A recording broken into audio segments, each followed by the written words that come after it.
Welcome back to The Price of Business. I'm your host, Kevin Price, already wrapping up another great show. Enjoyed it very much. We're going to talk some more about usdailyreview.com.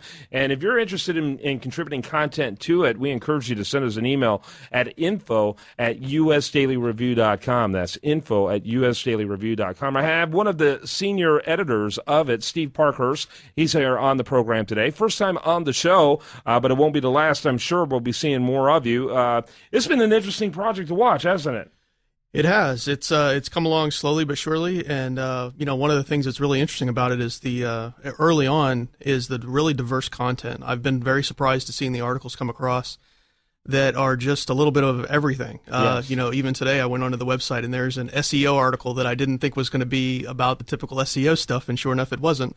And so there's just a little bit of everything. It kind of started off because we're all political. It started off as a lot of politics, and I thought it was going to kind of stay that way, but it's really turned into something quite interesting, quite diverse, and so it's pretty interesting to look at it every single day. Yeah, that was our biggest concern, is that you and I are both political and we're very one-dimensional people. Right. And everyone we know likes politics and economics. And so we both thought that that's all we were going to get was pounded in that. But when you look at today's articles, the lead stories and everything on the front page, I mean, it really is all over the place. You've got a social networking piece. You've got the SEO piece that you mentioned. And, of course, we do have our fair share of politics. That's something that does float our boats. No question about that.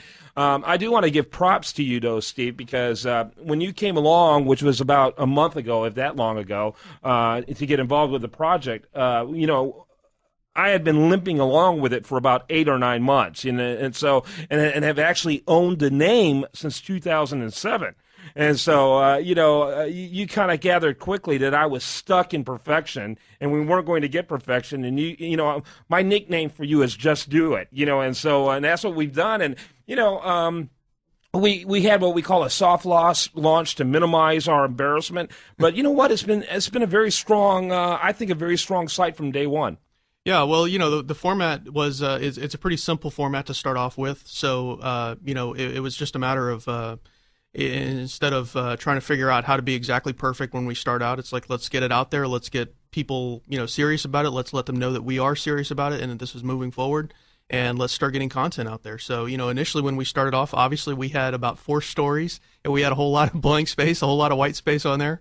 But as we've started to launch, we've gotten more people involved through Twitter and Facebook, and then we've gotten people to obviously get involved with submissions. And so, it's turned into those 4 initial posts that you and I had, and I think Corey had one on there as well. Yep. It's turned into content from all over the place. And tons of comments already as well. Lots of comments from all over the place. Our writers are literally from all over the country. On page 1 today, we got writers from Utah, from Arkansas. One of the things that you're not going to see a whole lot of, and this is by design, although we'll have some, but you're not going to see a lot of original content from us that is from Washington, D.C. or New York. Both of us agree, and all the senior editors agree with me that there's plenty of content from inside the Beltway or inside Wall Street perspective, and there's a need for a national publication that gravitates for something outside of that. Absolutely, and you have a lot of the guys from, for instance, the National Review and Weekly Standard. They all get together in New York and in D.C. and they talk to each other and they use each other as sources. Yeah. And so you don't ever break out of that outside the kind of the. It's almost like journalistic incest. It really is. It is a little bit, and maybe even nepotism, where they're all in the same industry, they're all in the same cities, and so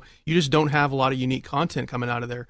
Even today there's a post that's in the politics section. It's from a city councilman in Missouri.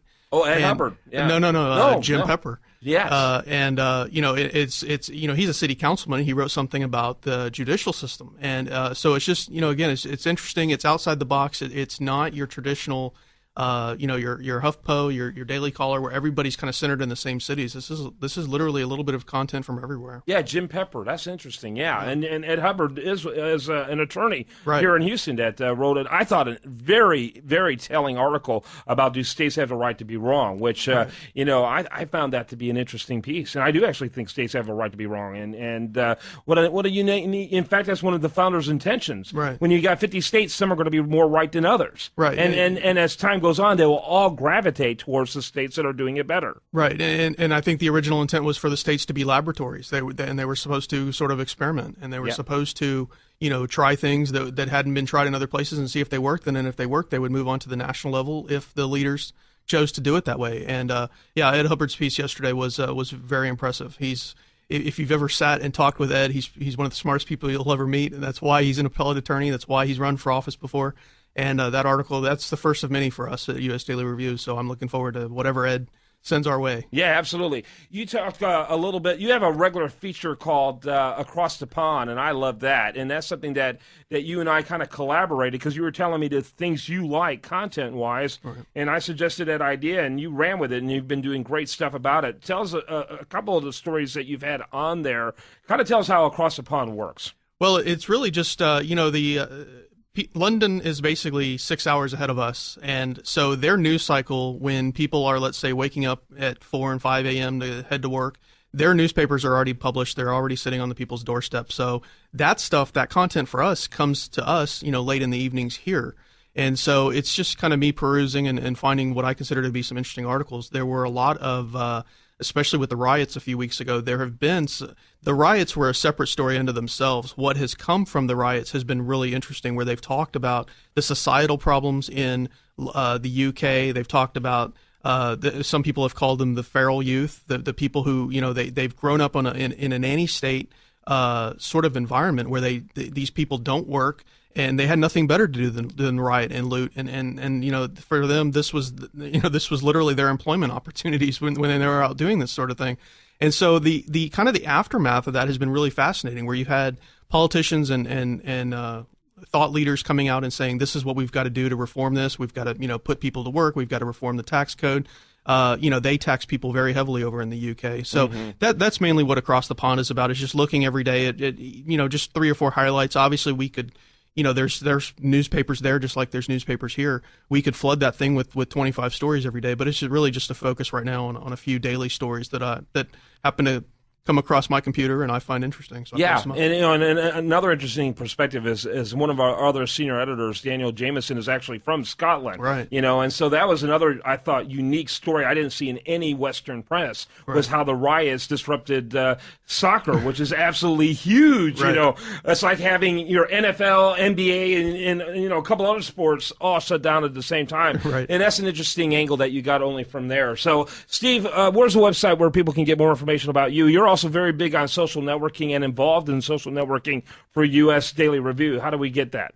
The easiest way is going to be on just find me on Twitter, because that's got links to my blog and kind of where I'm at. So twitter.com/Steve Parkhurst. Parkhurst is Parkhurst, or you can look on U.S. Daily Review, find my name, and you'll see links to my works. Check it out. All right. Have a great rest of your evening right here on this station.